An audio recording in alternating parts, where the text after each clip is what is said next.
Good morning, everyone. Welcome to FINDC. The program will be starting in 5 minutes. 5 minutes. Thank you.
Sure.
Hi, good afternoon, everyone.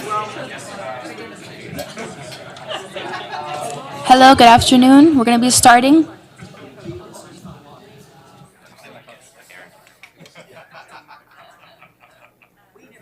So, good afternoon, everyone, and welcome to FIU in Washington, D.C. My name is Alexandra Howard, and I'm a proud student at Florida International University and one of our Hamilton Scholars here at our center in the nation's capital. So on behalf of FIU, we welcome you to this important dialogue on building codes and resilience. Not a year goes by without challenges to our country's infrastructure, including, as we all have sadly seen in the last few weeks, through tragedies that our communities have faced and across our shores. FIU, as the state of Florida's University of Distinction in Environmental Resilience, was honored to host the White House's announcement of the National Building Code initiatives last year. How fitting that then, a year later, we reconvene here at FIU in DC with all the agency partners that joined us on campus last year. We look forward to a solutions-focused dialogue that can think through a more resilient future and some takeaways that may inform our nation's policymakers, industry, consumers, and academia, to just name a few. Some of our last year's announced goals included promoting resilience and efficient building standards into disaster recovery dollars, and creating a more transparent tracking and mapping tools. I myself, as a Hamilton Scholar at FIU, one of 10 focused on various policy and advocacy proposals, look forward to today's dialogue, with an eye towards incorporating diverse talent into our infrastructure workforce. And before we move on, we do look forward to an active participation today and discussion, and each pod at a table has a gooseneck microphone so that our online audience can also hear, so please don't be shy. Our panelists and presentations are really intended as sparks to a greater dialogue with all of us in the room. And we do have an online audience on YouTube, I believe, and we will also be packaging any takeaways from the dialogue into the next few weeks. You'll meet some of our university leadership and faculty researchers a bit later on, but for now, it is my honor to introduce our amazing collaborator, Natalie Inclade, who leads the Build Strong Coalition and was also a critical participant at last year's announcement. As you know, Build Strong is the preeminent organization driving the national policy discussion on how to increase investments in mitigation to draw disaster costs and losses. Prior to joining Build Strong, Natalie was the director of Individual and Community Preparedness for the Federal Emergency Management Agency, or FEMA, and also led important initiatives in Congress and at the state level. Natalie? Well, thank you all for joining us today. Super exciting Building Code Roundtable. We're very excited that all of you took the time out of your day to be here today to discuss the past year's implementation of this crucial initiative and join us at one of my favorite places in DC, FIU. I don't want to take up a ton of precious air and time because we do have a packed agenda today, but I did notice that Lori Showman is here from the White House. If you want to just say a quick word before we hop into the agenda. Sure. Do you want Thank you so much. Okay. Just really want to thank everyone for being here today to support the national effort to advance building codes. As we all know, building codes save lives. And why not invest in this critical effort at a time when so many communities around the nation are reeling from disasters, fires, floods, and the amount of financial and social cost to the nation and to these communities is way exceeding any of our ability to keep up with this. We need to make sure that we're advancing building codes because we know that building codes work to reduce this risk. So, on behalf of the White House, we just want to say thank you for being here today, and we really want to thank the Build Strong Coalition for convening all of you, and we're depending on all of you today to come forward with the ideas that we need to advance this critical effort. Thank you so much. Thanks, Lori. And our keynote is Victoria Salinas. Victoria Salinas currently serves as the acting deputy administrator at FEMA for FEMA Resilience, which aims to help communities across the nation equitably adapt, survive, recover, and thrive in the face of natural disasters, climate change, and security threats through a variety of programs, pretty much anything that's not on the Office of Recovery and Response. Victoria is in charge of it. She leads programs that help communities better understand their risk, transfer risk through insurance, which the Build Strong Coalition is a huge fan of, and build the capacity to prepare, protect, respond, and recover from disasters. She has worked with communities across the United States and internationally to build resilience and recover after major disasters. But most importantly, she has been a tireless advocate for building codes, and we are thrilled to have her here today. So I'm going to turn it over to Victoria. Thank you. All right, everyone ready for their after lunch food coma? The dessert is really good, so I encourage you to enjoy it. Well, good afternoon. Again, thank you so much for having me for this important topic. And it's been about a year since the National Initiative to Advance Building Codes was first launched. And for those of you either tuning in or in the room that were brought in over the last year, I wanted to talk a little bit about the history so that we can really reflect on the progress of the last year, but also the important work ahead. And as you all know very, very well, we are already experiencing the increased frequency and severity of climate-driven events. And when the White House really came to us and said, hey, we want to do this National Building Codes initiative.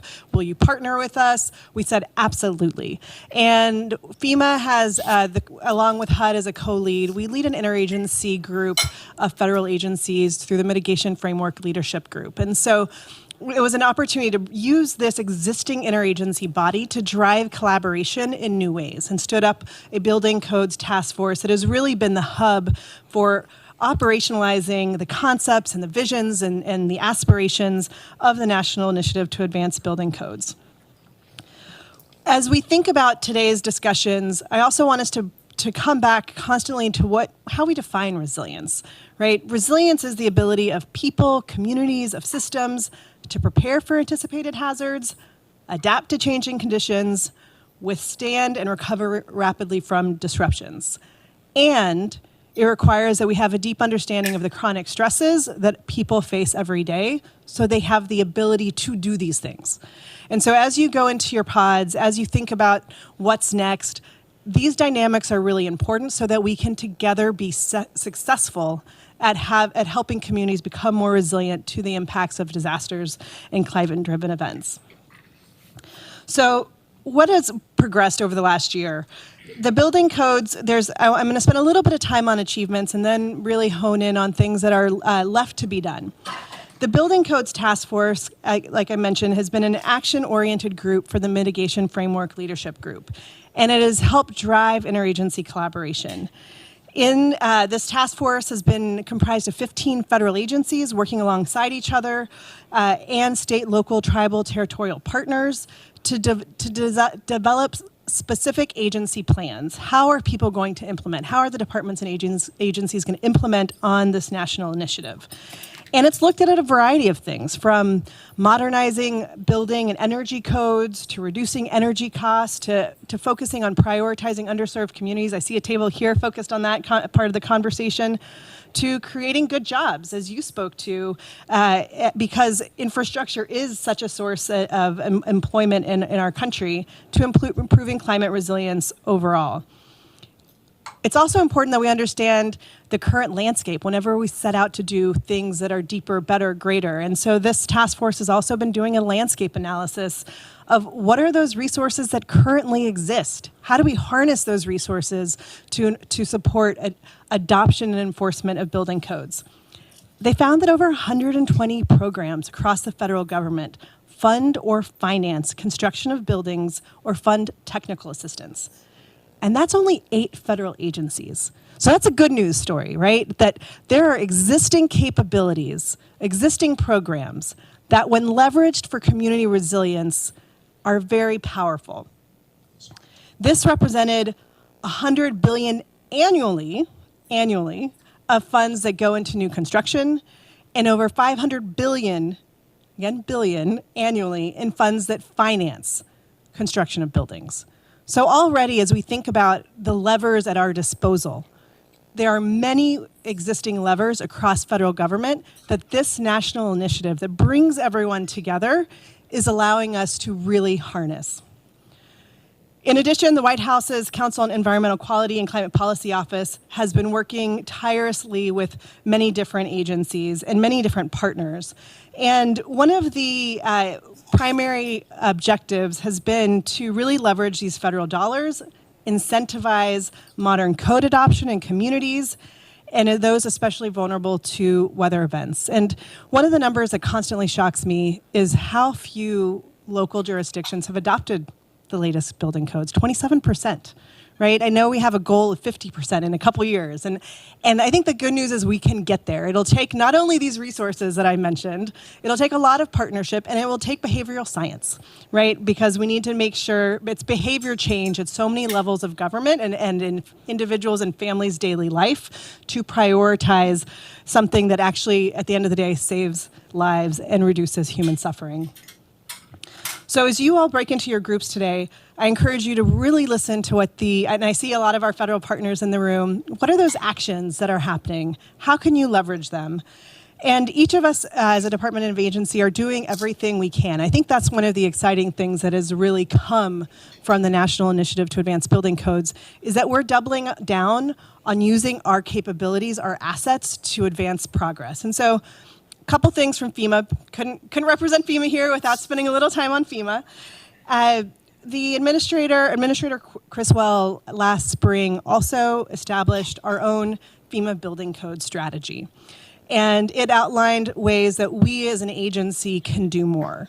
And there's a number of things we're doing. Part of it is people and capability, right? So thank you, Congress, if anyone is here from the Hill, for the funding that we use to leverage to build out capability. Part of the good news story is that each of our 10 regions is going to have a building code specialist focused on working with state, local, tribal, territorial partners to adopt and enforce. And we already have hiring actions on board. Some of the regions have already hired, a couple more to go. And so that's a really important move. We recognize that adoption and enforcement of building codes is a hyper-local issue sometimes. And so having that regional capability across our agency is really going to provide the technical assistance necessary to move the needle on that 27%. Our existing programs fund building code adoption and enforcement, whether it's BRIC or HMGP. There are existing sources of dollars that are currently underutilized when you look at the massive need. And so some of the things we're looking at is creating more of an opportunity to say, these dollars are for building code adoption enforcement. Please use them to do that, and providing the technical support from the regions to move that ball forward. And these are just a few of the things that are happening at FEMA, just as one agency to move the conversation forward and drive adoption and impact. But we can't, as a federal government, do any of this alone for very many reasons. And even though we can all agree and we know the numbers that there's 11-to-1 return on building codes investments, that 27% of adoption rate won't change without a lot of collaboration. It means that there's legislation happening at state levels and at local levels, that there's new ordinances, that there needs to be incentives that drive behavior change. And so that represents a massive amount of work and a massive amount of partnerships required to make that work deliver results. And so we, for instance, have been establishing some partnerships with like the Insurance Institute for Business and Home Safety to share and coordinate resources, push adoption, outreach, all of these things we talked about. FIU has been an incredible partner. Scientists are simulating what happens when wind speeds reach Category 5, and so that kind of information is really powerful when you see that, when you can touch it, and that drives behavior change. And so those types of things are very powerful as we look forward to the future. We have the magnitude of the challenge is vast. We already talked about how the severity of weather events is getting worse. The frequency is increasing. The last thing I would encourage you to think about is, where can we do more? Every year, there's about 98% of our infrastructure that already exists. So new construction is where we have our biggest bang for the buck with building codes. Many of these federal programs that also fund building codes, adoption enforcement, also can fund retrofits. We have many programs that exist, particularly in the energy space, or even at FEMA. When you elevate a home for flooding, that's a retrofit that's keeping them safe from the flood. When we do a seismic retrofit, it's a retrofit that keeps them safe from the earthquake. And so retrofitting has to be easy. It has to be affordable. It has to be using and leveraging the latest technologies so that people can actually take action, and that 98% of existing infrastructure can also be safe, can also lead to reduced human suffering. And so that's the last thing I would leave you with as we think about reducing human suffering due to disasters and climate-driven events. Absolutely, we have so many tools to make everything that is ever built from now to the future much safer, and we have to do that. We are a country with aged infrastructure as well, and so we have to do that as well. And so keep that in mind, because they're also similar in different approaches. The behavioral science piece is going to be huge, because whether you are a family advocating for your jurisdiction to adopt those local codes, or you're a homeowner who just got struck by an event and you're deciding how to rebuild, decisions are getting made every single day that influence how safe we are as individuals, as families and communities, and how resilient we are as a nation.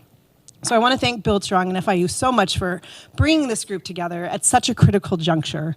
1 year in, much progress has been made, but the amount of adaptation and resilience work necessary is vast. And so really looking forward to hearing what comes from today's discussions, because there is so much wisdom in this room and online to help us get to our goals and really reduce human suffering due to all of these events. So thank you so much for having me, and looking forward to hearing more from everyone else.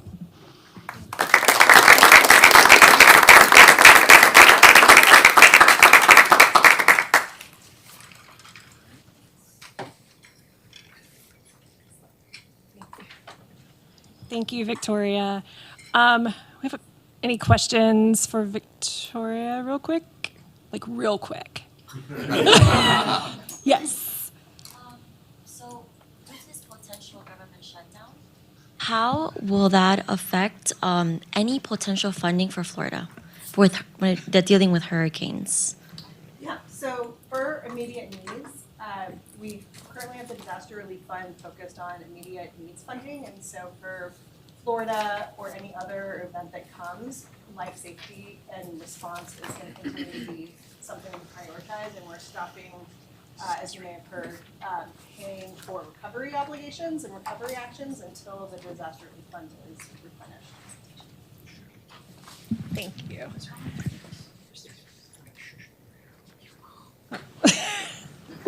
All right. All right, now we're going to transition into what our agencies are doing and how they've been implementing the National Initiative to Advance Building Codes. I sound really loud right now. So we have with us today Ed Latch from FEMA, Kristen Fontenot.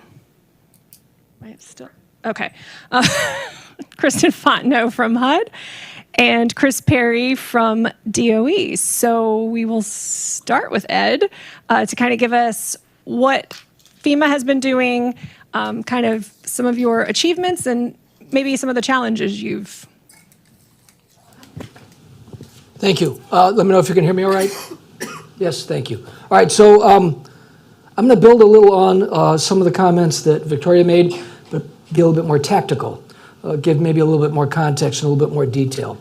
But I'm Ed Lotch, and for the record, I'm the Director of Planning and Safety in Building Sciences Division within FEMA's Resilience Organization. But today I'm wearing my Building Codes Task Force Committee Executive hat. And so I'd like to talk to you a little bit about what's going on, first at FEMA and then within NIBC in year one, both what's going well and some of the challenges we face. Just a few words about FEMA's history with building codes, because it's a long and rich history going back to the beginning of the agency in the 70s.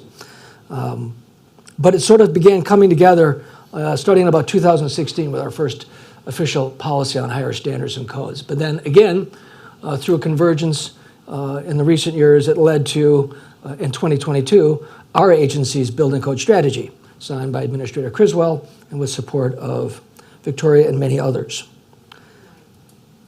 That work was based on a mission statement. For FEMA, our mission statement around codes looks like coordinate and prioritize FEMA's activities to advance the adoption and enforcement of disaster-resistant codes. We're trying to create a resilient nation with superior building performance. And so our strategy has three main goals, the strategy that FEMA developed in 2021 and 2022. We want to integrate codes and standards across FEMA. That's a lot of logistical work, creating a workforce. Erin Levy, the Building Codes Work Group co-chair, is sitting here, as well as one of our leads, John Gargiola, who's leading that, as well as some of our NIEBC task force efforts.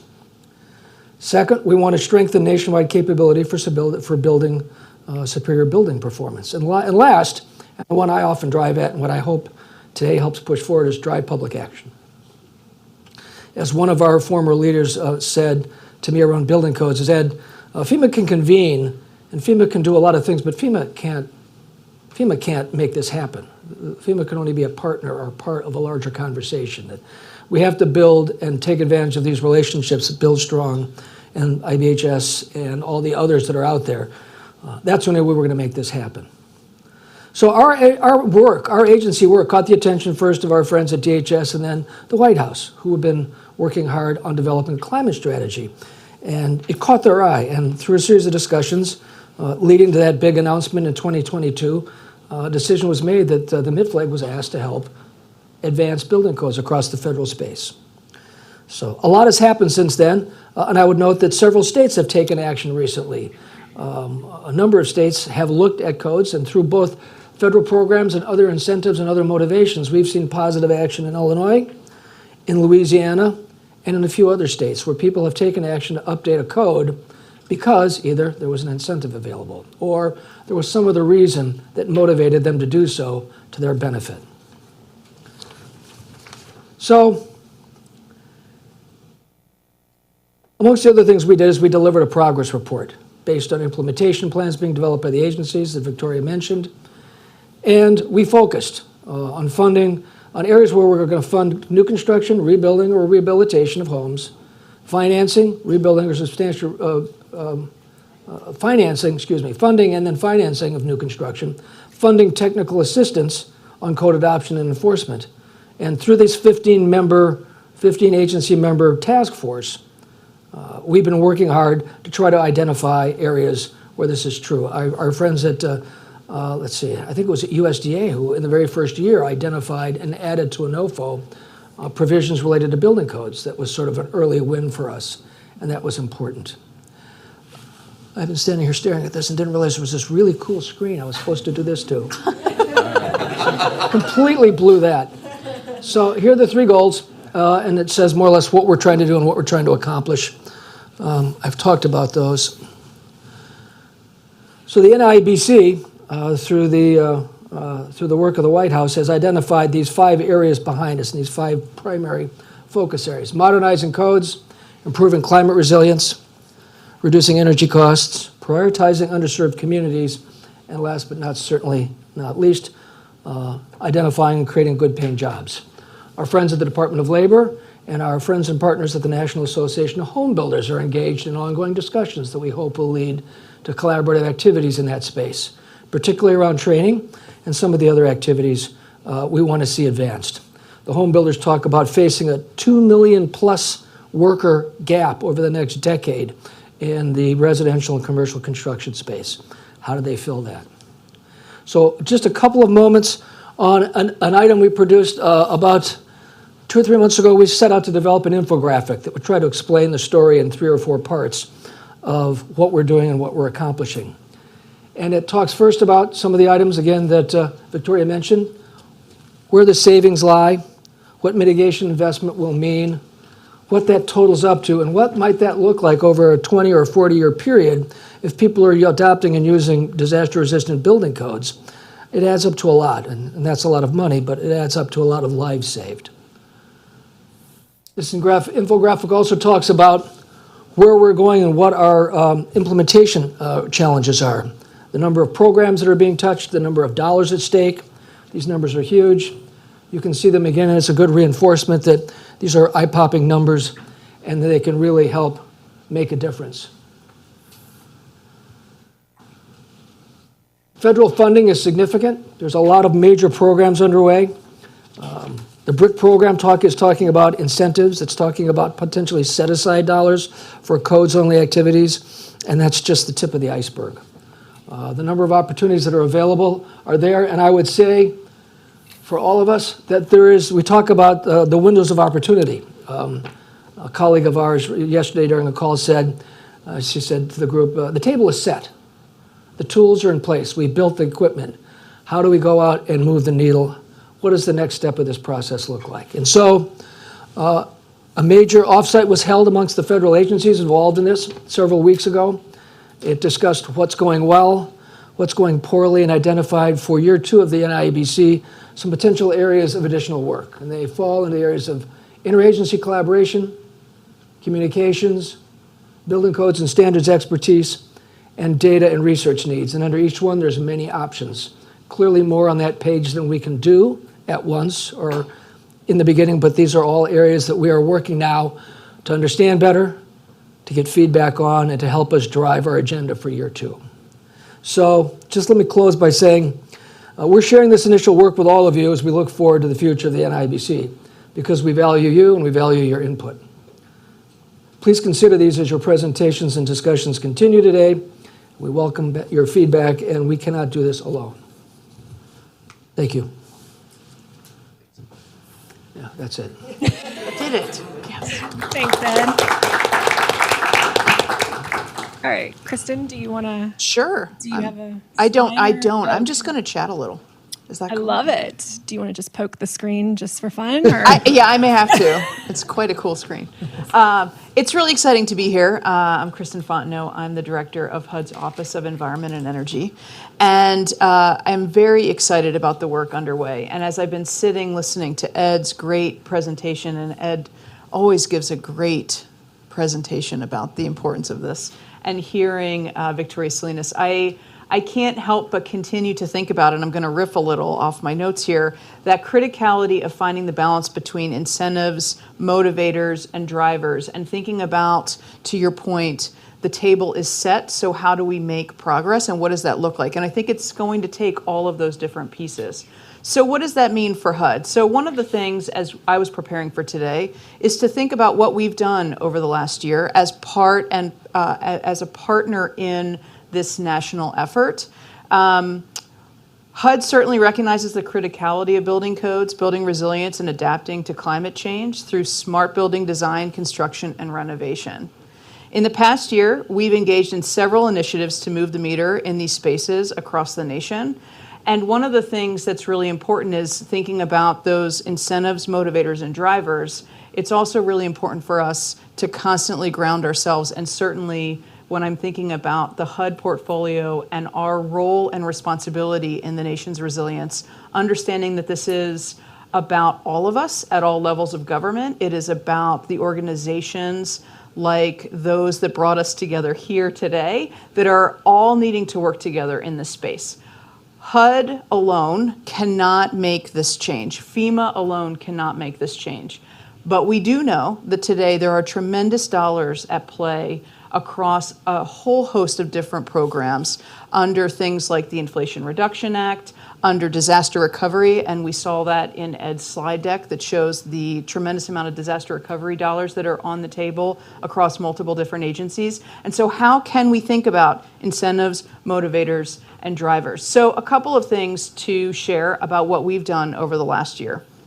The first is I want to give an update on, I think, a really important effort in terms of a driver on the HUD side that will, in fact, if finalized, make significant progress in this space over the coming year. And that is our efforts to advance energy codes.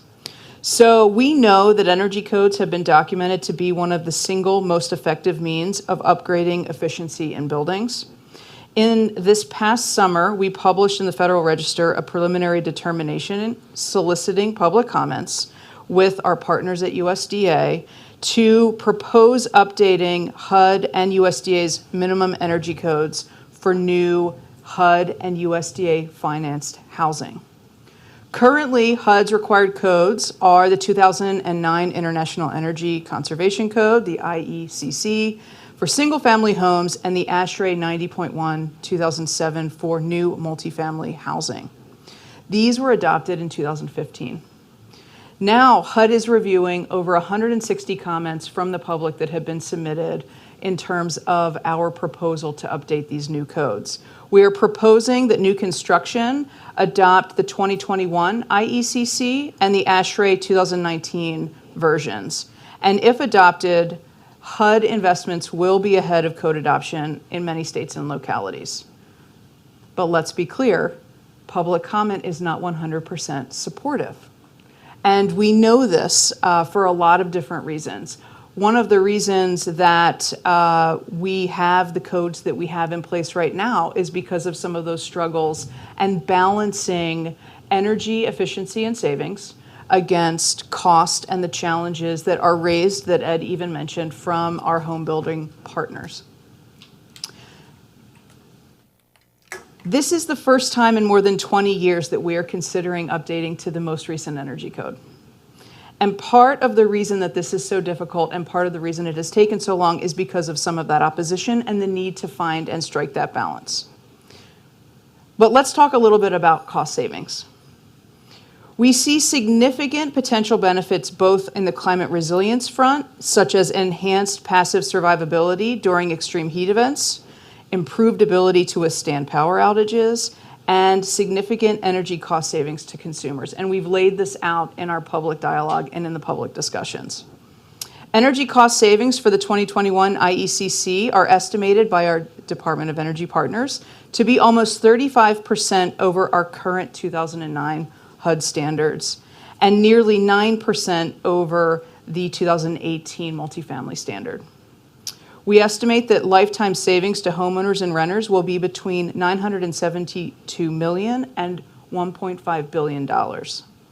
And annual savings to the consumer are estimated at approximately $74 million a year. Only 6 states have adopted these standards as of today. So when we start to think about drivers, this is one that's really important to us. So as we continue to move forward into the fall, we are continuing to deliberate and discuss with our USDA partners the comments that we've received.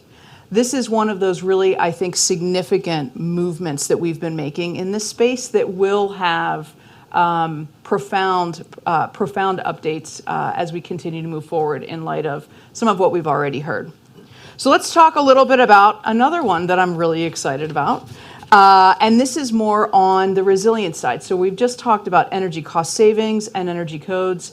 On the resilience side, which I know we just heard Victoria Salinas speak to, we have also in the spring solicited comment for a federal flood risk management standard.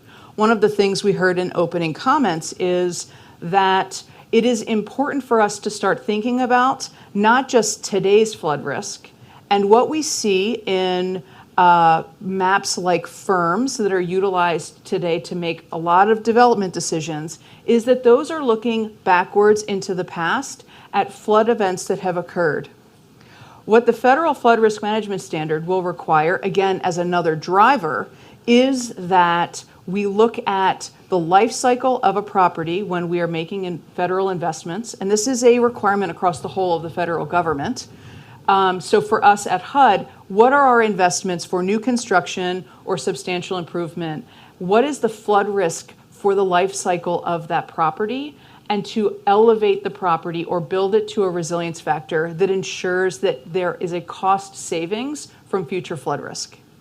So we went out to the public because this too will require a regulatory change, but it will be a national requirement then for HUD investments across the whole of our HUD programs.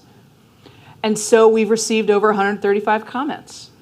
And as you might imagine, over the course of the last several years with the catastrophic events we've seen, there is a tremendous amount of public support that we are seeing in those comments. However, there are concerns as well about the cost differential of building to today's flood risk versus the future flood risk. And so we're working through all of that as we adapt and adjust our proposal to what we are hopeful will be a final rule. So I wanted to bring these up because one of the things I think that's really powerful working at HUD and really exciting in these spaces is we have the opportunity to really make informed decisions about what those drivers may be that can have a nationwide impact. And then working with our partners, not only as we develop them, but also working with our partners as we think about how to implement them. Now, just a really quick note, because I think I have like 30 seconds or less. In addition to those drivers, which is something I spend a lot of time on, how do we make sure that we're making informed decisions that can have lasting impact to the future vitality and sustainability of the nation? HUD has also, just this last year, also launched the Green and Resilient Retrofit Program. And I wanted to bring this up because we talked a little bit about retrofits as we got started today. And for the first time, energy efficiency and major infrastructure improvements are laid out in a grant program intended just for that. And so I will just say that, and there is great information online. It is nearly $2 billion of assistance across loans and grants, and it will be rolling out over the next year with phases in which different parties and communities can submit applications. So I'll stop there to say it's not just about, what is the driver, but also what is the incentive. And in that case, it's a really exciting program as we start to think about how to incentivize and get folks excited and bring to them the resources that they need to actually improve the infrastructure that exists already. So I'll stop there. Thanks. Great, thank you. All right, you're up. What's energy doing these days? Oh, not a whole lot. Well, here, Opinions I'll are your stand. own. So I don't have slides. I definitely regret not having slides because I was really hoping Because you to want to touch this board too, yeah. touch the touch screen. You can always run my slides again if you'd like. Yeah, throw them back up there. All right, so I'm Chris Perry. I'm building energy codes program here at DOE, based here in DC. And so we're really excited about what HUD and USD are currently working on. Everything you just said, I think I'm going to be, building on quite a bit of that. So probably not surprising to most people here, but our program, our Building Energy Codes program, we're really interested in energy codes. And so that's primarily where we spend our time. But there are, times, there are situations where we also touch on other codes. So just so you know that going into this, that I'm mostly going to be focusing on the energy codes. So we've heard some people talk about adoption across the U.S., and I'm going to contribute some of our own numbers to that. So one of the things that we track on our website, energycodes.gov, is the adoption from a state perspective. And we have a patchwork of adoption of energy codes right now. And it's likely probably going to be that way for a very long time. But for residential energy codes, 90% of buildings right now are not up to the latest code level. So that's IECC 2021. And from a commercial perspective, it's similar. 84% of states are not up to the latest code, ASHRAE 90.1 2019. And so that is for a few reasons. I mean, there are some states that are not able to adopt a statewide code. We call them home rule states. It's also some states will adopt the latest code in name, but that they will amend out some really important energy efficiency provisions so that we do not consider it up to snuff. So all that to lay the groundwork to say that we would like to see that improve. We would like to see adoption of the latest codes or stretch codes, which is great because that aligns great with what the NIABC, one of the main goals of the NIABC initiative. So luckily we have a couple things that can help us get there. And I think the main one for us at DOE is right now we have over $1.2 billion available to support the latest energy codes and stretch energy codes, and we're really excited about that. And I'm going to be talking about that because we have released the first batch of that funding from Bill. And of course, we have NIABC, so that helps ensure that, our perspective is energy codes, but the NIABC helps ensure that we have a coordinated way of approaching things across the government, and because it's about more than just energy codes, it's about the entire suite of codes here.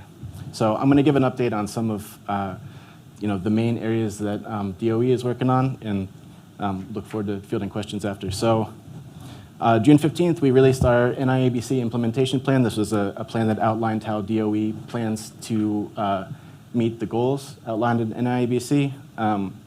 We talked about how we're going to use that $1.2 billion to go to states and jurisdictions to update the latest codes and stretch codes. We also talked about our technical assistance. A big part of what our program does is provide technical assistance to states and jurisdictions, and we are going to start doing that more proactively. We've, in the past, been reactive. We've said, if a state comes to us and has a question or they want a technical analysis conducted, we'll provide it to them, but we're looking to have more of a presence in states and jurisdictions, so more of regional representation. So we're really excited about that, something that we're working on currently. We also talked about leading by example. So that's federal buildings. DOE promulgates federal building rules, so clean energy rule and things like that, and talking about how government facilities can lead the way in decarbonizing and making buildings more energy efficient. So in about a month later, in mid-July, we released a report on resilience. And so this report was a first attempt to look at how energy codes can improve the resilience of a building. And so typically when people look at energy codes, they think about energy efficiency, decarbonization, but we really are trying to make that link to show that value proposition for resilience in codes. So that's things like health and safety, passive survivability, even property damage, whenever there's a disaster event. So that is currently on our website. We are building off of that, and we're really excited about that research, and ICC and some others in the room helped contribute to it, so we greatly appreciate that. And then also in mid-July, we released the first tranche of our funding from Bill. So Bill provides $225 million for energy codes, and in July we released $90 million, which was distributed to 27 different projects and also 27 different states. So 27 different states benefit directly from this funding. All 50 states are touched on it in some way. Indirectly, we have a number of projects that are codes collaboratives, that are regional collaboratives and cohorts and things like that. And so Ed had mentioned Louisiana. DOE's Secretary Granholm actually made the announcement in Louisiana, and that was a really interesting place to do it because, traditionally they haven't been a leader in the code space, but there was, for a variety of reasons, some great collaboration with the home builders there, and so that was really great.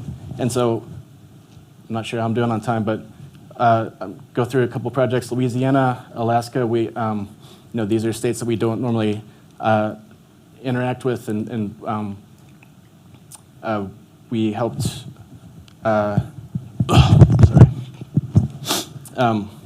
We touched, or we were able to help improve their workforce. We had Resilient Southwest Codes Collaborative, which helps bring together jurisdictions, states, and agencies. And then, and yeah, that's pretty much it. Sorry. Excellent. Well, thank you. We have a few minutes for some questions. If we have any questions from the audience, or yes, sir.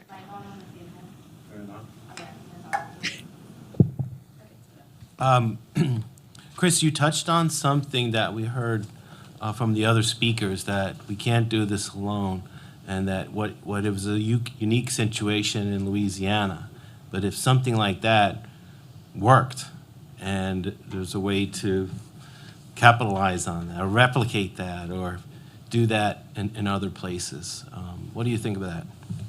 I mean, so I think the Louisiana example is really interesting because we saw mention of the insurance angle, which I know was brought up earlier, but basically in states like Louisiana, Florida, you have insurance companies pulling out of the state, because they don't have an updated code, and I know that was kind of a wake-up call maybe to some of the home builders there. So I think it's looking for angles like that, in maybe more conservative states that don't want to hear about decarbonization or energy efficiency, looking at things like insurance, and I think the resilience angle is a big one too. So I would start there as a way to replicate that. John, if I could just add to that, again, as part of a conversation we were having recently about how you do a better job of telling the story and the value of codes. It's a term of art, but in each place, sometimes you have to search for what I guess you would call, for lack of a better term, a polar bear moment. You have to have a story that has traction, that connects. And if home builders were struck by recent activities in Louisiana in terms of disasters that brought together a moment of change, those are things that tend to happen regionally or locally, not nationally. So perhaps we need to be looking for those where they lie. And I think about this, and I ask people when I travel what they know about building codes. Not much. Not much. So we are facing this moment, I think, where I like the way you said that, Ed, this idea of a polar bear moment that makes sense and resonates in the place. I also think the news is just at us right now, that there is this crisis and it seems sort of hopeless. And I think we've got to recognize that in whatever we do for messaging. But to that end, I don't think homeowners and renters have any concept as a general population about the current state of codes in their community. And what does a code mean? I think we all assume, and certainly the people I ask, and this is not scientific, but the people I've asked assume that the building that they're in is safe, it is as efficient as it can be, and X, Y, and Z, right? That is not accurate. And so I think to everything we've been saying, the one thing I didn't hear myself say, certainly, is how can we change the messaging so that folks understand and that there can be this bubbling up that's happening too about the criticality of it. And maybe there are lessons to be learned in the Louisiana example, but I don't think individuals know. I don't think they would be pleased if they did know the reality of the situation, and I think it would result in different decisions in a variety of different ways.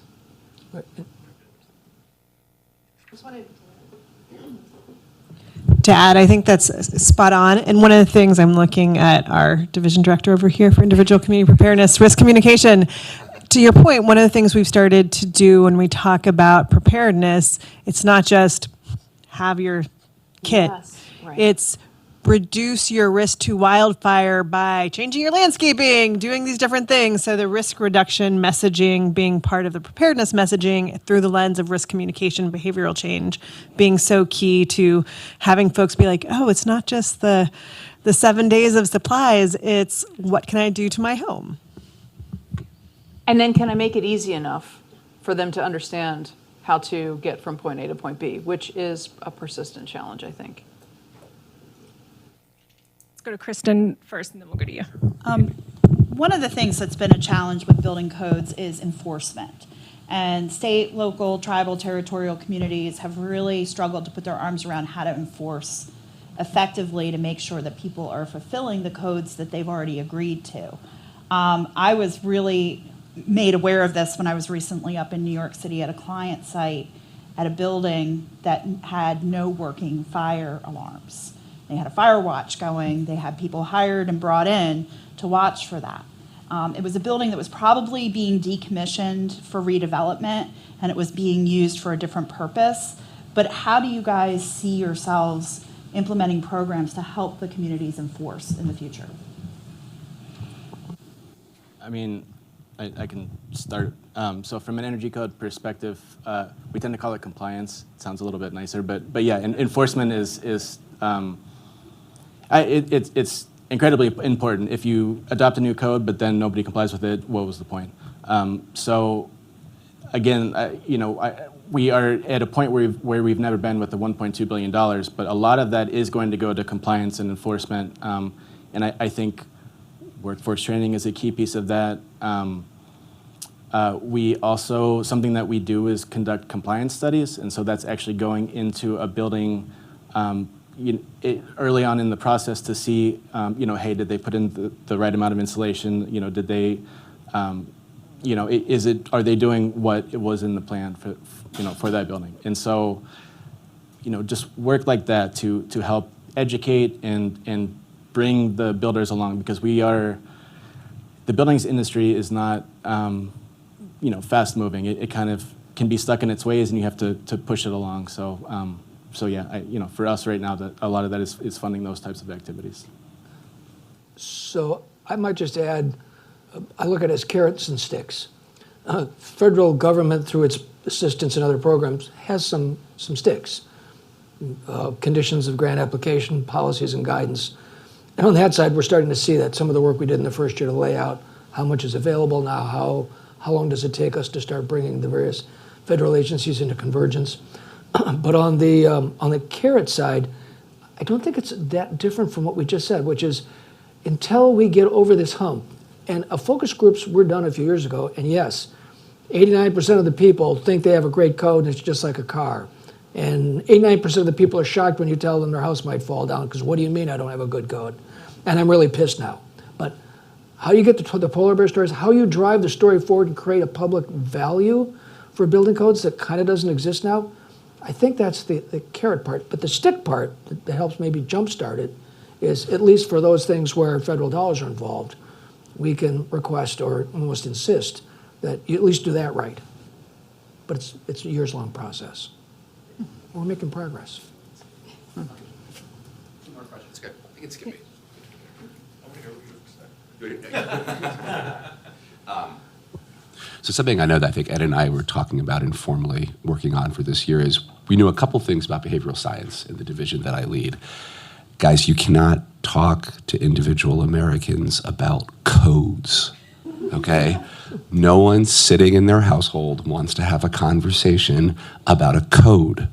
They'd like to have a conversation about, how do I keep my children safe? What do I do to my house so I can get out of there quicker if something happens? So I think part of what the smart people in this room need to do is, you can talk to home builders about codes. You can talk to local officials about codes. But Natalie's heard me say this. Victoria has heard me say this. My mother's Mahjong game is my informal, research group, focus group that I do.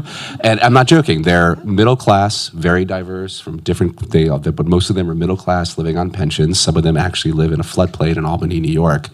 They don't want to hear about codes. They want to hear about, well, if you talk to me about it, like, what's something that I can do that someone else will pay for to help make my house a little safer or make my grandchildren's apartment a little safer? That's how you change the conversation. So we're going to put some skin in the game in the second part of this year to dive into that a little deeper. Thanks.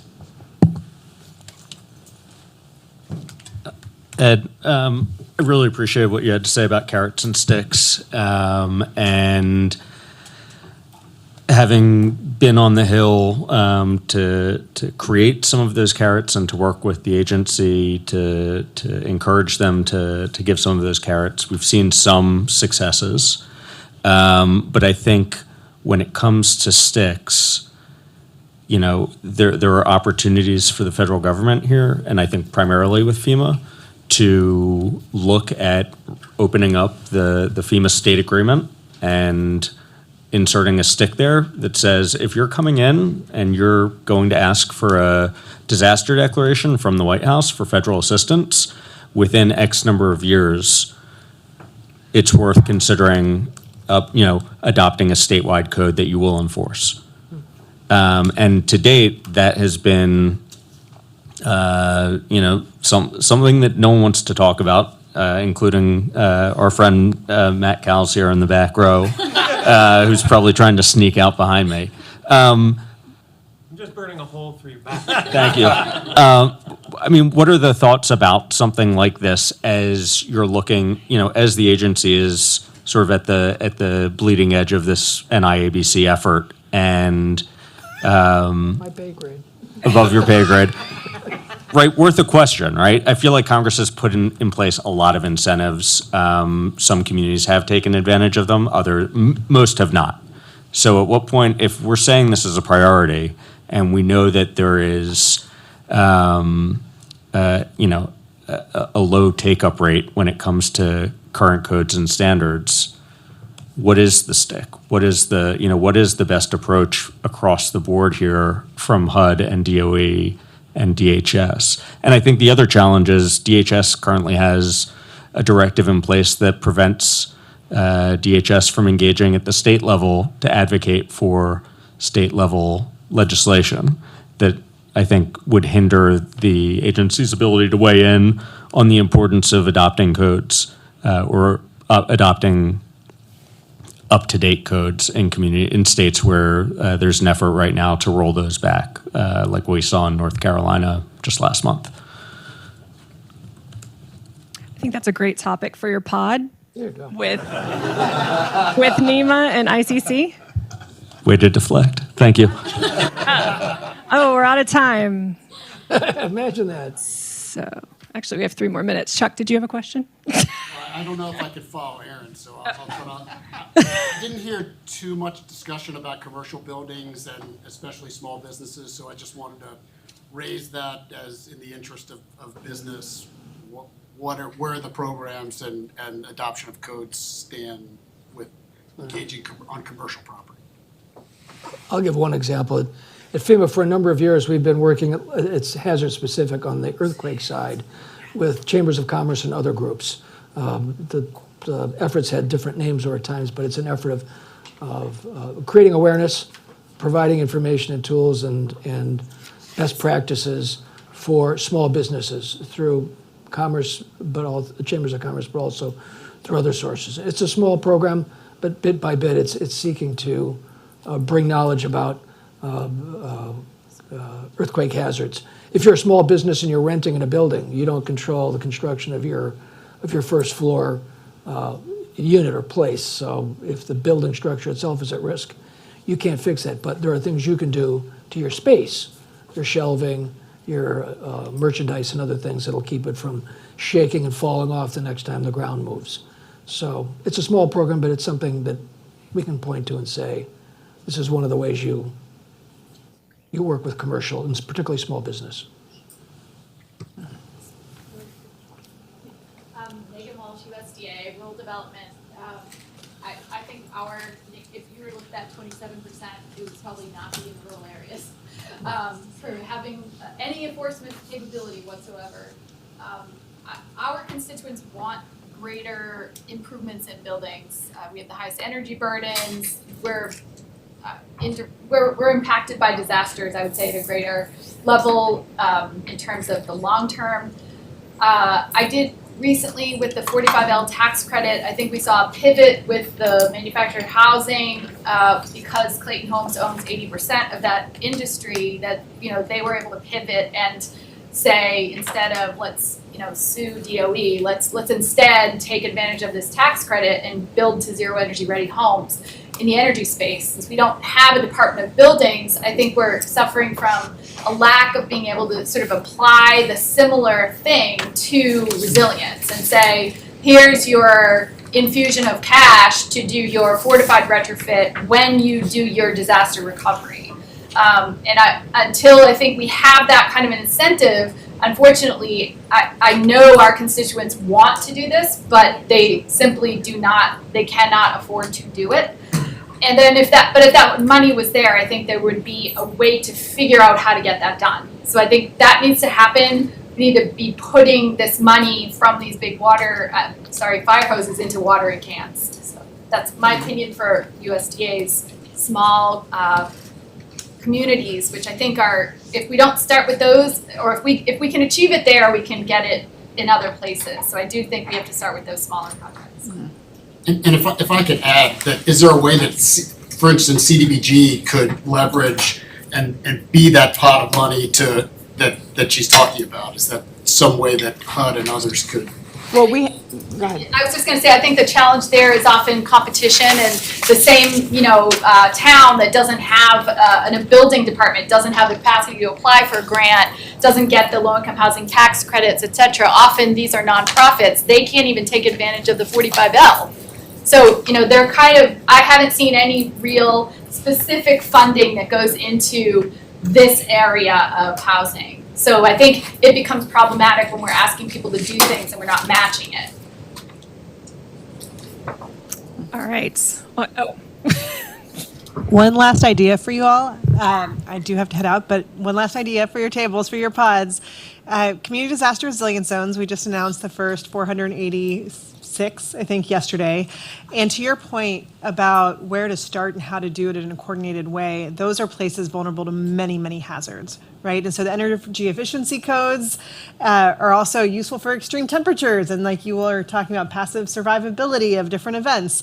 And so in terms of shrinking the problem and like starting somewhere, I offer that as a nugget, as well as we think about this next year in concrete ways we can move the needle.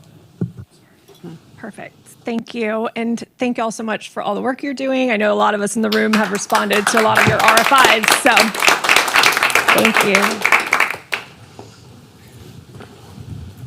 Good to see you. We'll see you in a couple weeks. Yeah. Okay.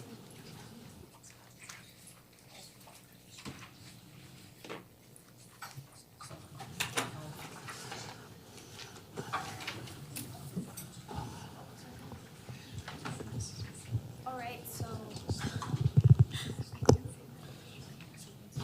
example of an important component of last year's announcement to integrate building codes and standards across FEMA was to advance building codes research. An obvious partner for this goal is our nation's research universities, and we salute all of the agencies represented here today for engaging with these research partners as they carry out their missions.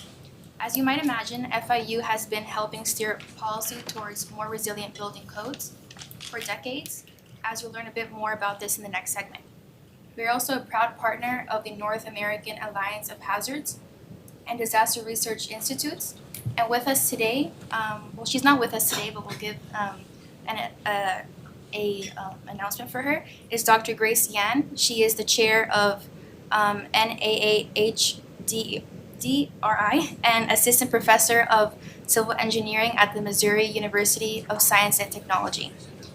But joining us today is FIU's Extreme Events Institute in Miami, our very own Dr. Arindam Chaudhary, director of the Wall of Wind experimental facility, which is part of the National Science Foundation's Hazards Engineering Facility Network. And we'll ask that they first set up our dialogue with a few observations and any recommendations they may have on how research can inform our future building codes and policy. And before that, we have a video that Arindam has.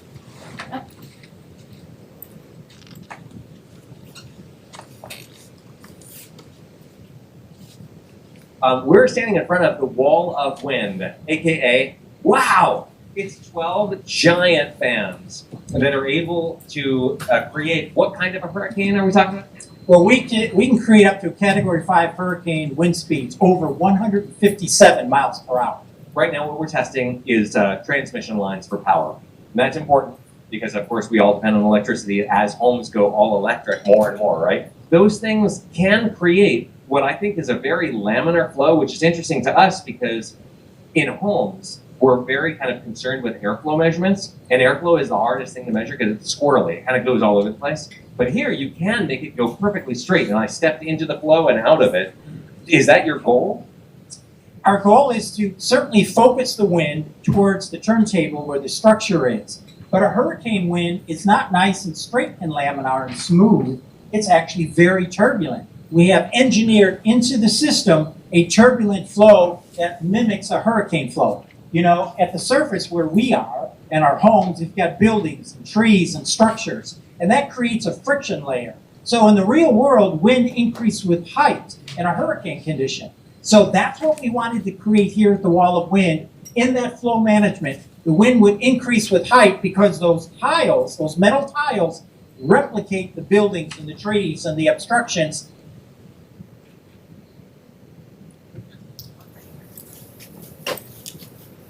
And then as well, we have a presentation.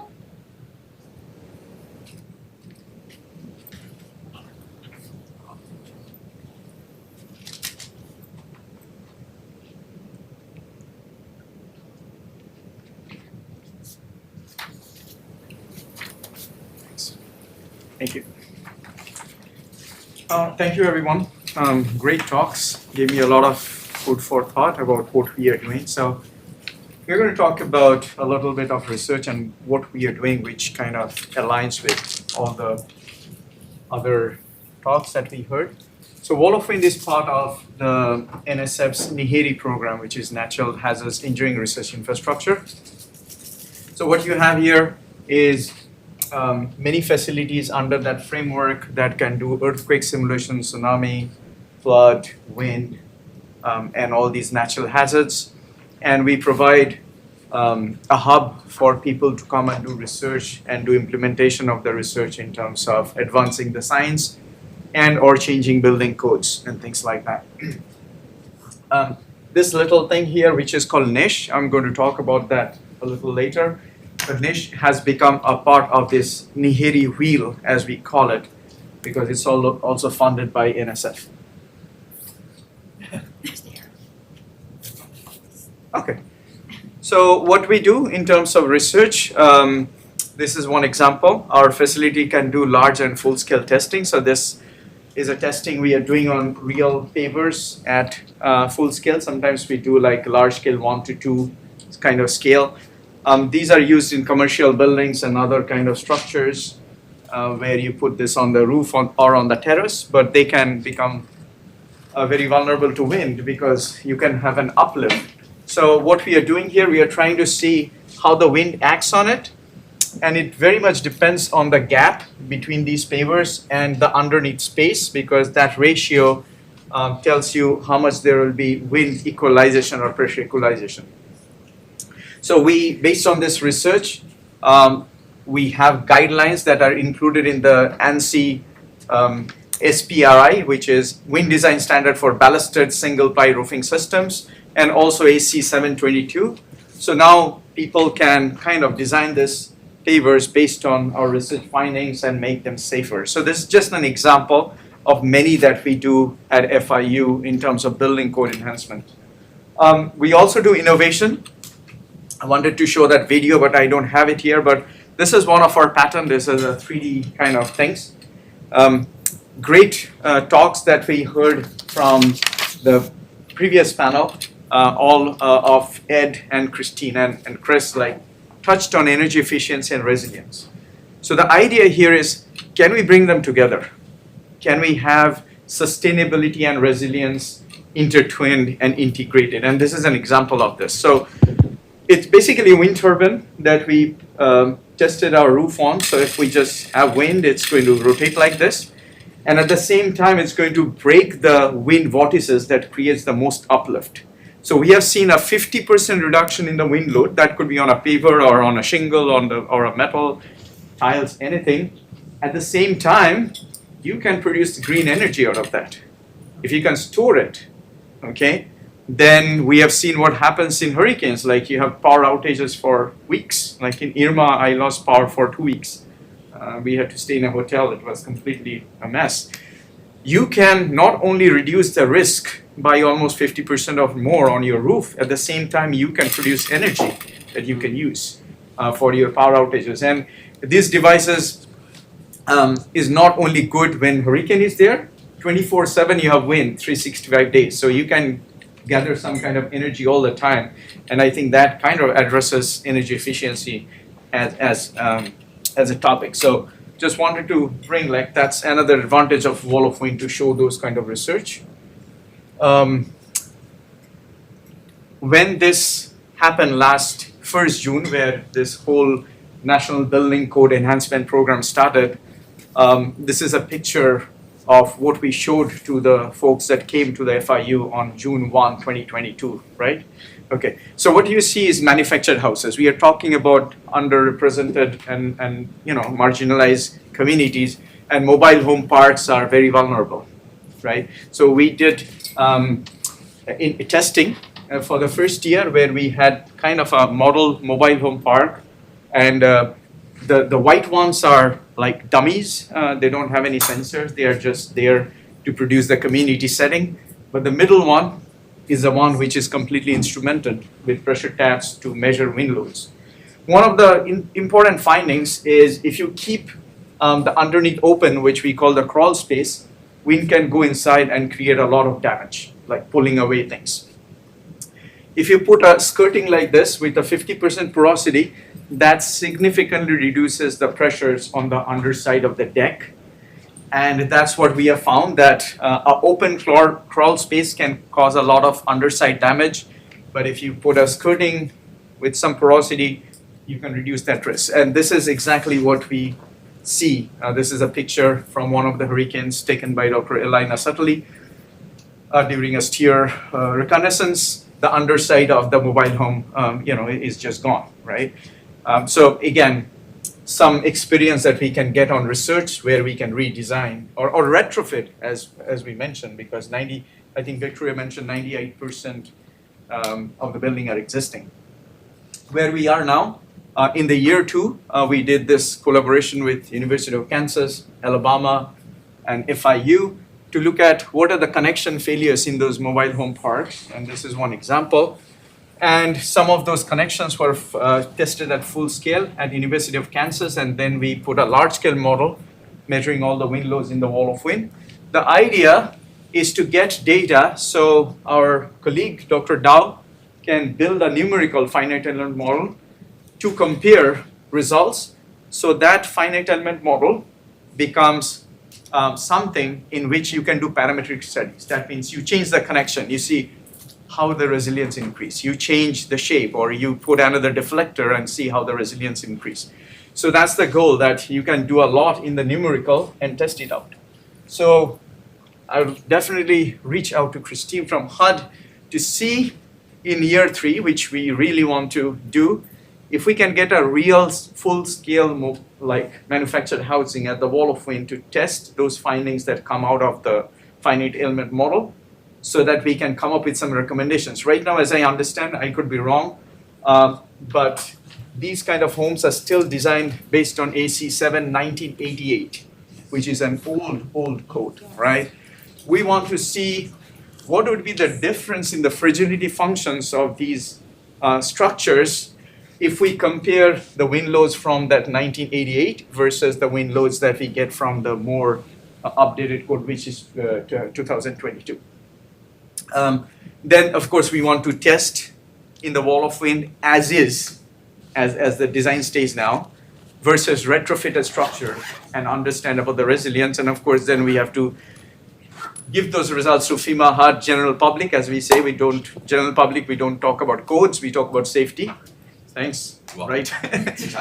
Right. So we talk to FEMA and HUD about codes, but let's see how we can get into these codes and really help these marginalized community to be stronger during hurricanes, right? We can also collaborate with University of Florida and FIT, who have this Florida Hurricane Public Loss Model. They can again come up with how the dollar value losses projection when we are going to use 1988 versus 2022 codes and as-is versus retrofitted structure.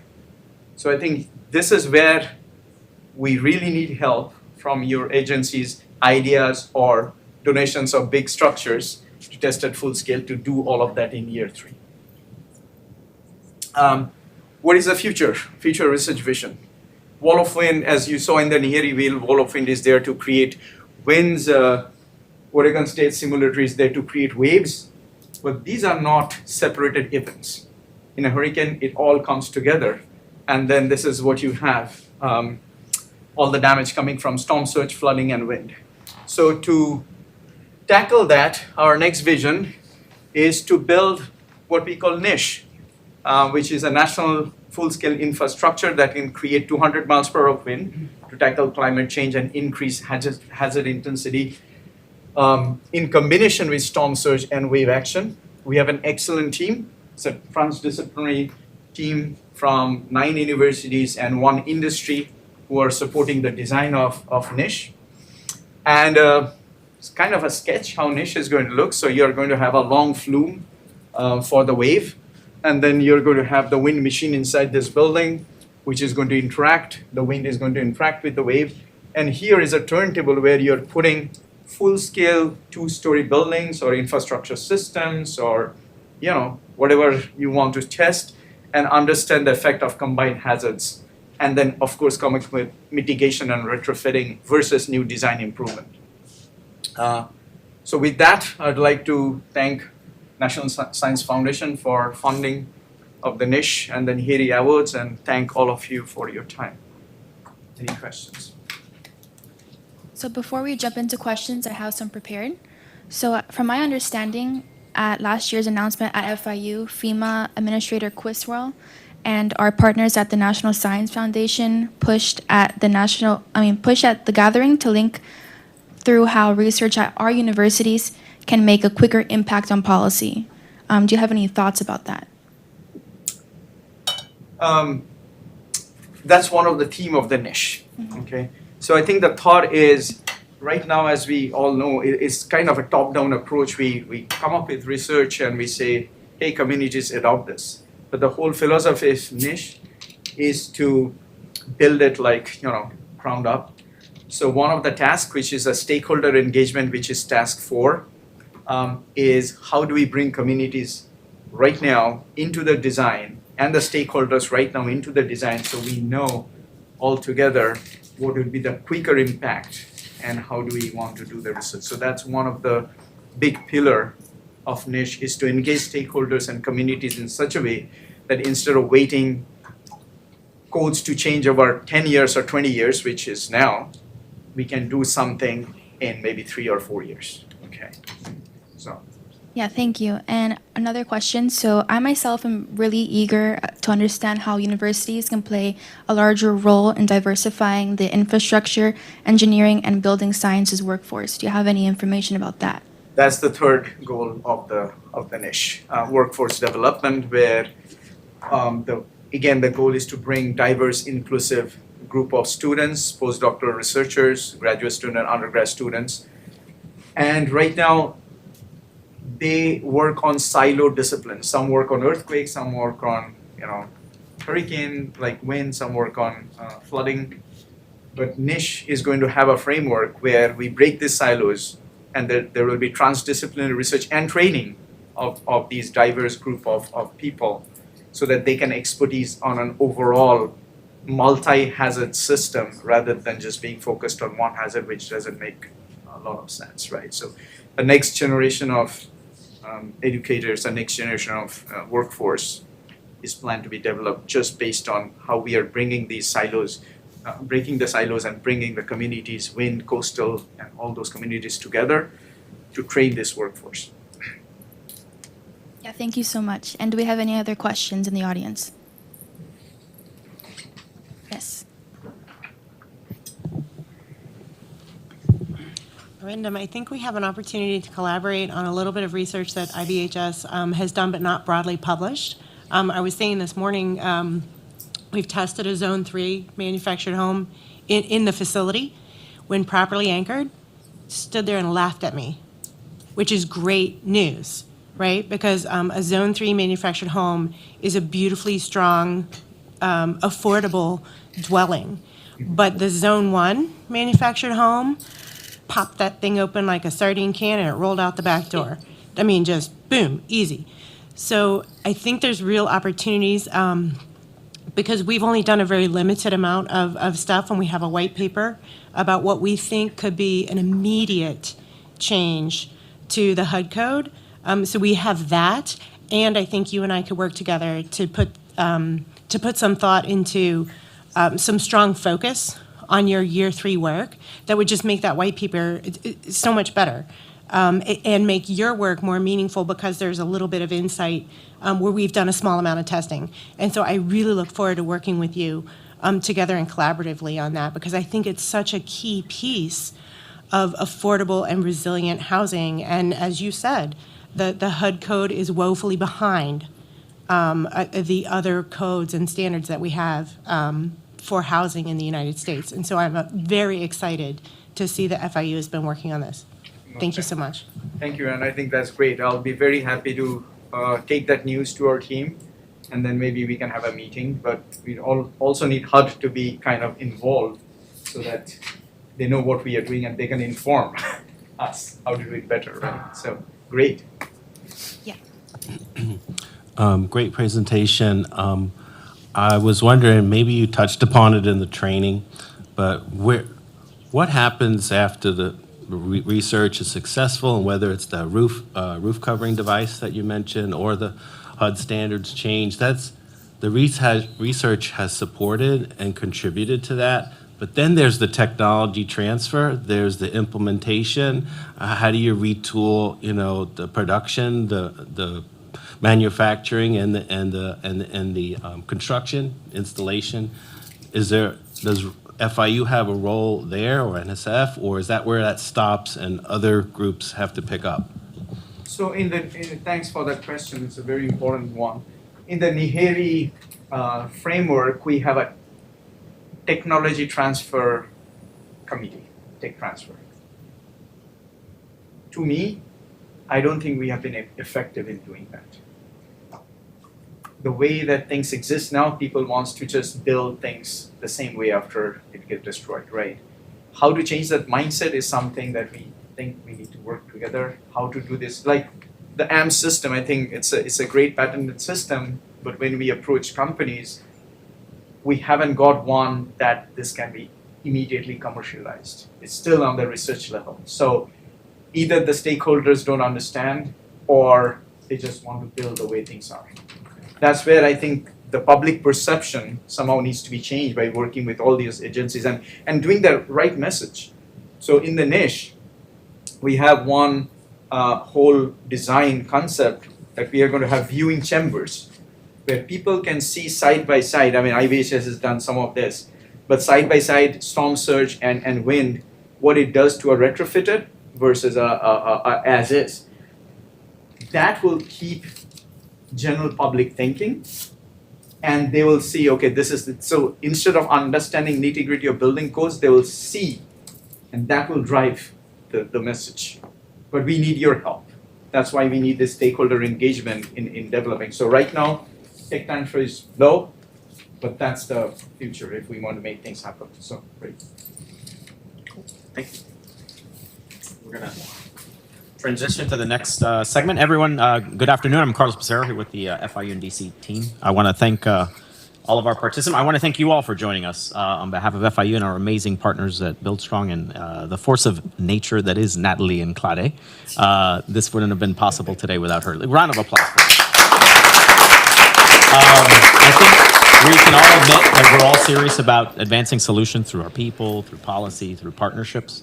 Today's a perfect example of that. I want to give a special shout out to our two great examples of what FIU talent and our FIU researchers. Dr. Chaudhary's here. I heard someone speak about the social sciences and communication. At FIU, our Extreme Events Institute does tackle hurricanes and disaster threats multidisciplinary. Our College of Business works with the state of Florida on insurance models. Our social scientists are tackling those issues that you just addressed earlier. Our School of Computer Science works with NOAA on the modeling. And of course, you've heard from Dr. Chowdhury. And of course, Alexandra is here. We're proud to host here in Washington on any given year about 120 students, interns. They're all for hire, by the way, because they will soon graduate. So feel free to connect with them as well. And we're meeting at our new facility. Hopefully, I think this is the first time we've checked this out. We've just passed our year mark. This is our collaborative hub, whether it's our agency partners, whether it's our partners like IBHS and so many other organizations that are here. Consider this your collaborative hub. I do want to give a special shout out to our team that's really been driving leaders here. Nicole Regalado that you've met, Michelle Trochet, Daniel Chavez. We have been broadcasting today's session, and we'll also package that and get that out to a larger audience. The facility is also here to celebrate our federal investments, and so many of our agency partners that are here are great examples of agencies that have invested in a lot of this technology. So Dr. Chowdhury touched on AMPS. We actually have an AMPS component on display on the outside in the lobby. Please be sure to check that out. Please be sure to interact with this fun little interactive wall, because depending on the theme, and we have a whole resilience tab there, you can go a little bit deeper. And we have upcoming programs that relate to the topic as well, and we'll be more than happy. And at FIU, another testament, I want to give a special shout out to our congressional delegation. I know the House is still on its final days of recess, but we did have representation from Congressman Jimenez's team, who was actually on campus yesterday visiting where? The Wall of Wind. Dr. Chowdhury, this is probably the most visited location at FIU, correct? Exactly. Congresswoman Salazar's team was here. I know we have Naveed Jaziari from the Senate Homeland Security Committee, who's been a strong champion for these issues. So thank you so much. And for our final segment, before we break into our pods, it's an honor to introduce two leaders from the Congressional Research Service that will touch on findings on a recent report on considerations for Congress. So joining us today is Diane Horn, specialist in flood insurance and emergency management, and Erica Lee, analyst in emergency management and disaster recovery. Diane and Erica, please join us.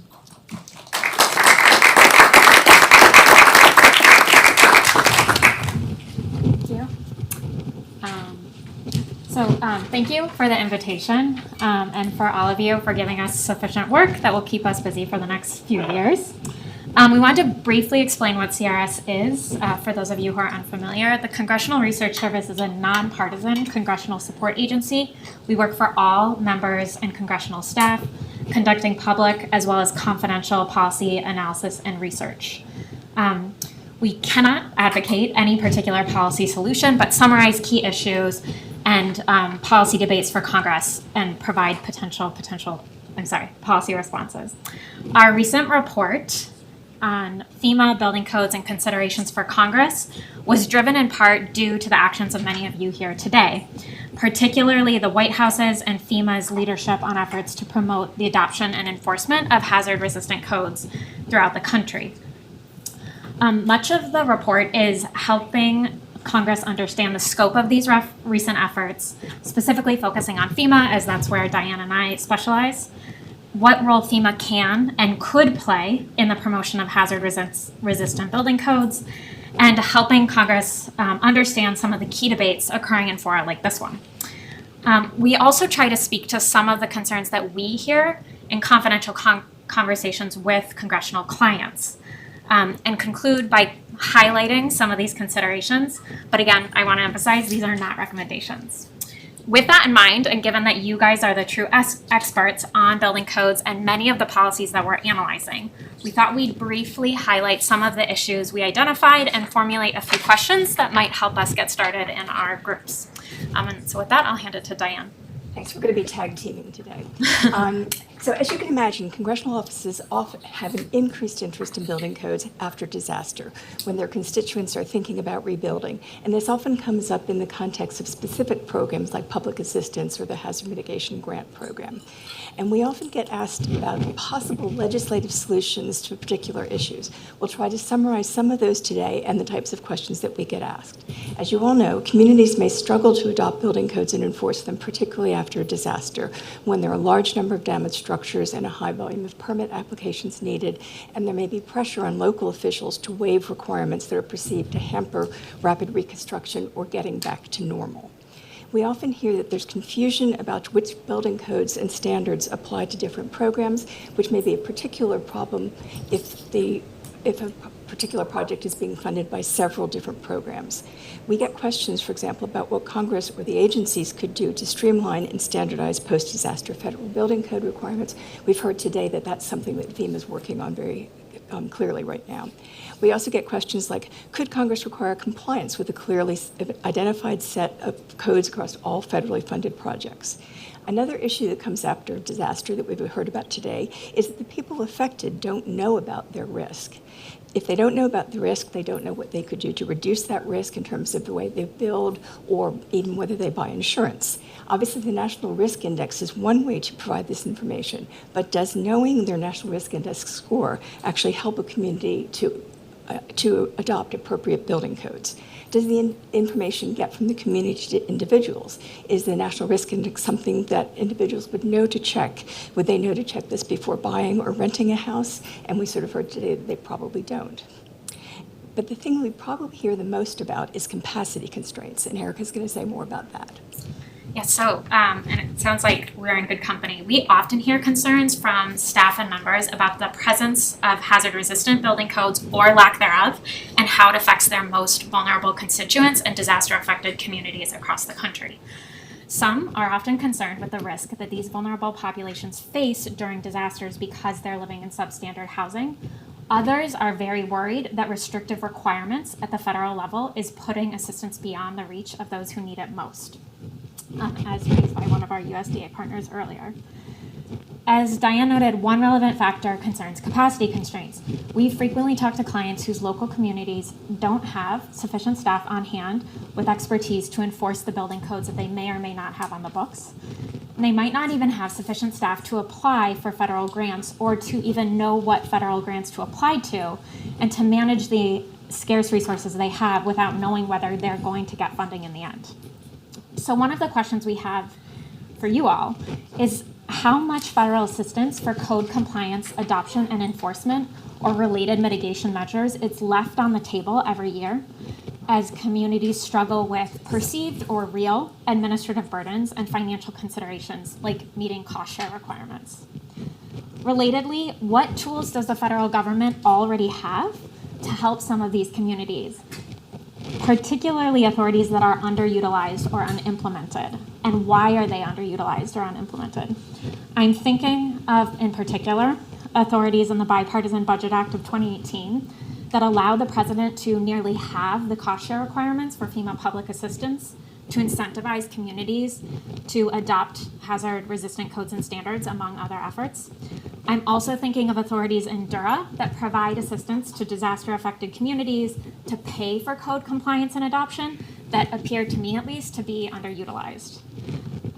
So Congress have been wondering, as well as us, what more we could do to build capacity at the non-federal level. Is one solution more direct technical assistance? Should it be available more broadly across FEMA mitigation and recovery programs? What would it take to implement a recent FEMA proposal for communities to pool and share trained non-federal building code professionals following disasters as a form of mutual aid? Should cost share requirements be reduced or waived for disadvantaged communities that are trying to undertake some of these efforts? And finally, what could be done to encourage more applications or make the grant application process easier for the assistance that's already available? Should more assistance be formula funded or pushed out proactively, as one of our other partners talked about, rather than being requested or competitive? And perhaps most importantly, how can FEMA reach jurisdictions that aren't applying for this assistance so that they can be more resilient in the future? I'll turn it back to Diane. Thanks.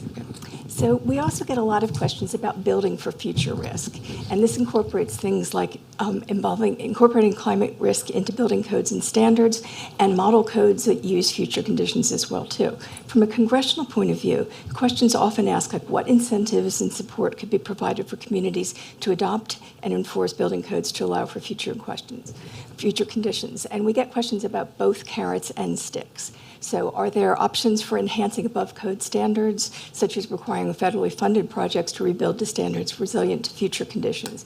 Is there something comparable to the federal flood risk management standard that could be introduced for other types of hazards? Also, how could Congress incentivize rather than require codes and standards for future conditions? For example, could communities receiving mitigation funding be required to implement higher standards for future conditions? Could agencies provide additional financial or direct assistance?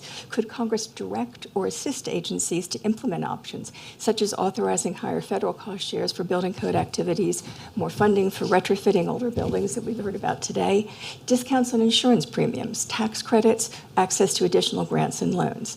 And then we also get questions about, are there ways that Congress or federal agencies could provide either incentives or disincentives to discourage building in hazardous locations, or for building in higher standards in areas where the risk is expected to increase in the future? For example, how could future conditions be addressed in floodplains or the wildland-urban interface? And we'll end by asking what you would like Congress to know. Are there things that agencies would like to do, but they can't do without congressional action? And what are some of the key issues that you're encountering during implementation that Congress should know about? Thank you. But before we get into that, to make up for time, we'll only take 2 questions.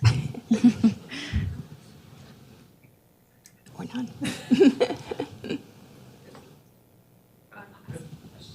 Okay. All right. Oh, Aaron. Over there? No one else is going to ask a question. I'll ask another one. So, right, the Stafford Act is flexible enough to allow FEMA to do just about anything at least once. And then when it comes to formal implementation, I think the agency has a history of getting itself wrapped around the axle and making things overly complicated, despite best intentions of FEMA employees to try and keep things simple and flexible. Are there clear opportunities that CRS sees to simplify the administration of federal assistance with regard to code-related activities to drive up the utilization of modern codes in hazard-prone areas? And are there clear recommendations that CRS has made to that regard? Well, we never make recommendations. Right, I'm sorry. Clear opportunities that CRS has identified? So I think I'll echo a question raised by other people that are studying the public assistance program, which I'd say is obviously one of the most broadly used one. It's also one that every single community just got kind of rapid fire test on with COVID. I know that there have been some with ample experience in that program who have called for a lot of the policies around it to be simplified, to perhaps embrace more of the 428 alternative procedures block grant model. And there are very good reasons to think that that's not always simpler, like we've seen in Puerto Rico and the U.S. Virgin Islands. That said, some of those authorities I suggested earlier about providing funding for FEMA or for some federal code compliance and enforcement are currently available under what is now known as the Public Assistance Program. So does making that program easier during recovery also make that assistance more legible to the communities that currently look at what is something between a 13 and 28 phase project review process just to get obligated funds and see something that's too difficult to navigate? I suppose another question that could be raised for both Congress and the agency is, what would it take to push more money out up front? I think probably almost everyone here is aware that it's very difficult for many communities to work on a reimbursement-based model. Would knowing that they have more funding available sooner make some of these efforts to adopt and enforce building codes of compliance, particularly right now when it's only available for 180 days after a declaration, more attractive? And I think, sorry. So much for 2 questions. No, I think this is the dialogue, right? I think there's a disconnect between building safety officials and emergency managers, and that's something that I think Matt's organization, the Code Council, are trying to overcome. And we appreciate the partnership thus far and the dialogue. But it is, right, there are so many aspects to response and recovery that even though I think we all recognize the importance of hazard-resistant codes in communities, it's sort of an afterthought to the emergency management community. If I just turn my microphone on, does it turn his off? Hi, everybody. For those of you that don't know me, I'm Matt Cowles. I'm the Deputy Director of the National Emergency Management Association, representing state emergency management directors. I think as we've had this conversation, it's very telling. It's been a very federal type approach. What can the federal government do to incentivize? What can we do from inside the Beltway to do this? And I think it's important to note that, like, even at our level, where we represent 56 state emergency management directors, as we have this discussion about building codes, and we've brought Build Strong and ICC into the conversations to try and have those dialogues, you get 56 different perceptions of what it is, why it is, and how these policies exist across the country. So it's very easy to say, if we do this from DC and create this incentive, you know, who will play along? But it varies, and it varies for a number of reasons. You have dome states, you have home rule states, you have states that are anxious to adopt building codes and already have. There are others that don't for any number of reasons, right? And it's very easy here to say, well, they're political reasons or anything else, but that's not always necessarily the case. There are diverse views on this, and I think, you know, at least from the conversations that we have been having at the state level, there's a recognition of the importance of it, but that question continues on how best to do it and how best to work with the federal government in being able to meet some of those priorities. So I think there's broad agreement on the value of it, but how to get there is going to be a continuing challenge, because even if you start getting into, you know, Congress doing one thing or another, it creates challenges because, you know, I'm going to use two states as an example, but I don't mean them as specific examples. But if you look at, you know, the tendencies of a state like California and the tendencies of a state like Texas, right? Massive congressional delegations, very different types of views on this kind of thing, right? So it creates challenges as, you know, even committees of jurisdiction try to move something forward. You know, agreement is hard to get to in terms of the means by which to get to a desired outcome. We have time for one more question. Yeah. David Conrad with the Association of State Floodplain Managers, and this is intended to be a really innocent question. Great preface, yeah. Honestly. But I guess to our CRS representatives, do you think that building more on the hazard mitigation planning side as a support for answering those questions would be useful? And we asked that question, I think, because it's not just a codes issue in our view. It's all, land use is important too. That's something that state and local governments particularly have to do. And therefore, the hazard mitigation plans that states produce and that local governments produce do bring those ideas in together. I mean, the whole realm. So that's the question, sorry. And it is innocent. I don't have an answer myself. So I think we would like to believe that hazard mitigation planning helps. I think it sort of goes back to the capacity issue that we've talked about, that there are some states, jurisdictions, and there's also a big difference across federal tribes as well, too, have got very good plans in place and they're ready to go if there's a disaster. There are other places that they may be prepared for certain disasters, but not the one that actually hits them right now. And I think that they will, in many cases, need additional assistance, and not just money, but perhaps technical assistance as well, to get to adopt these new codes. And I think somebody earlier today articulated it perfectly. What things can we do that will make us safer that somebody else will pay for? Yeah, thank you so much. So before we transition into pods, we're going to have a 5-minute break. And I have another announcement. So if you don't have a name tag, you can get one in the lobby. And yeah, thank you. Thanks. Yeah.